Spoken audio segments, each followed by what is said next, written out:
Diligentée au Lualaba pour une mission officielle, la délégation du ministère national de Mines a effectué ce lundi 3 novembre 2025 une visite d'inspection dans la zone de tolérance de Kamilombe à Kapata, où la coopérative minière pour le développement et le social SEMDES encadre plus de 28 000 exploitants miniers artisanaux. À leur arrivée dans le site, les membres de la délégation ministérielle ont été accueillis par le président du conseil d'administration de la SEMDES, Christophe Dimalo.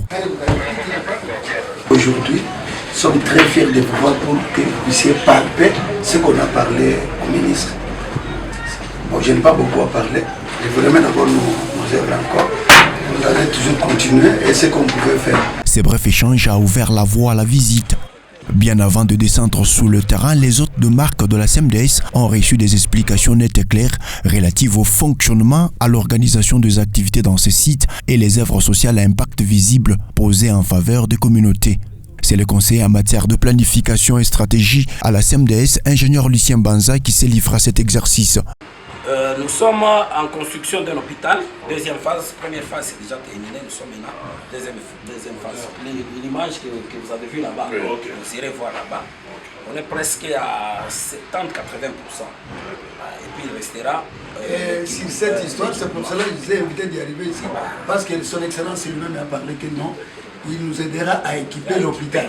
C'est pour cela que... Pour palper du doigt ces explications, sous la conduite de membres coopérateurs, les émissaires du ministre national de Mines ont tout d'abord jeté un coup d'œil sur les postes de santé installés dans ces sites avant d'aller visiter l'endroit où s'est fait le lavage et la concentration du minier. Un travail exécuté par les femmes dotées et protégées par les équipements adéquats contre les effets radioactifs. Donc ça, c'était un modèle. La délégation ministérielle ne pouvait pas quitter ces sites sans avoir une idée sur l'opération d'achat des minéraux, raison pour laquelle elle a visité quelques dépôts miniers. Ces hôtes de la SEMDES ont assisté au prélèvement de l'échantillon, au calibrage et jusqu'à la détermination de la teneur en cuivre du minerai. Tout se passe en toute transparence, comme le veut le membre coopérateur, à la grande satisfaction des artisanaux miniers et les négociants.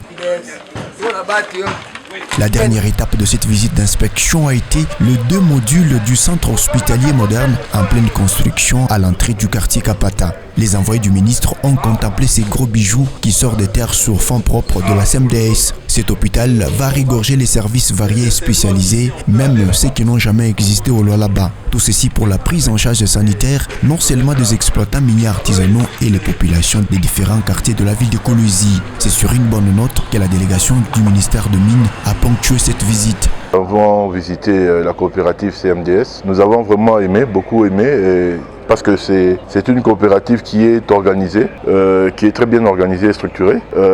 Déjà du côté technique, ils encadrent très bien les creuseurs. L'accompagnement du CMAP qui a même des agents sur place. Nous avons vu la transparence et la collaboration de cette coopérative. Et bon, nous, sincèrement parlant, on se disait que la coopérative s'est limitée juste là. Mais grande a été notre surprise de voir qu'au-delà du site sur lequel ils travaillent, il y a aussi un accompagnement social, c'est-à-dire les hôpitaux. Du reste, nous sommes dans cet hôpital qui a une capacité de plus de 200 lits. À part les hôpitaux, il y a encore des écoles. Dans le projet est pharaonique. Cela impliquerait même un accompagnement national du côté du ministre de Mines et même un accompagnement du gouvernorat, du côté de la gouverneure. Mais bon, nous pensions que ça s'était arrêté là. Mais grande fut notre étonnement de voir que au-delà des écoles et des hôpitaux, la coopérative CMDS accompagne même la ville au niveau de l'éclairage public, au niveau de la salubrité. Chaque samedi, ils mettent à disposition des engins lourds pour la mairie. Et ça, c'est vraiment un coup de chapeau. Donc, s'il faudrait mettre une note, j'allais dire qu'on pouvait donner une note de 10, mais peut-être que 10, c'est un peu petit. Peut-être qu'on doit mettre même 1 ou 2 comme prix spécial du jury. Donc, ils ont même 12 sur 10, quoi. Donc c'est vraiment très bien. Je pense que nous vous promettons un plaidoirie sérieux que nous allons faire auprès du ministre. L'opportunité était aussi pour le PCA de la SEMDES de faire un plaidoyer. C'est pour cela que nous demandons au ministre de nous aider, qu'on pouvait appliquer l'article 30 pour que nous puissions avoir la place, pour qu'on puisse avoir une ZEA. Faute de temps, la délégation n'a pas su visiter d'autres projets sociaux que la SEMDES a déjà réalisés et ceux qui sont en cours d'exécution. Ces nombreuses réalisations font de la CMDS la meilleure coopérative minière en République démocratique du Congo qui matérialise la vision du chef de l'État Félix Antoine Tshisekedi Tshilombo.